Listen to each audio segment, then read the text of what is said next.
তালের খোসাগুলো এবার খুলে তারপর আমি তালটা মারবো, মেরে নিব। এই দেখুন তালটা মেরে নিচ্ছি, সুন্দর করে মেরে নিয়েছি তালের মাড়িটা। নারকেলটা আগে থেকে কুড়ে রেখে দিয়েছিলাম, তার দুধটা বের করে নিয়ে এই মাড়ির উপর, তাল মাড়ির উপর দিয়ে দিচ্ছি। তালমাড়ির উপর এই দুধটা ঢেলে দিচ্ছি। মিশ্রণটি এবার ভালো করে মাখিয়ে নেব।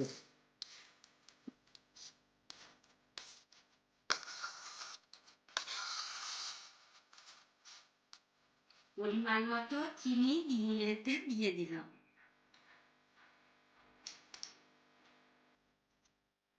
সব মেশানো হয়ে গেছে, এবার আমি একটি পাত্রে ঢেলে নিয়ে 3-4 ঘন্টা রেখে দেব।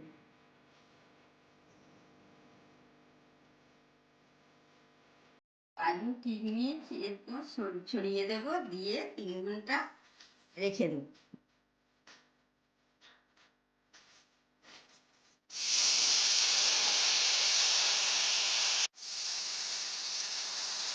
হয়ে গেল আমার তালের গুড় পিঠে। তুলে নিলাম।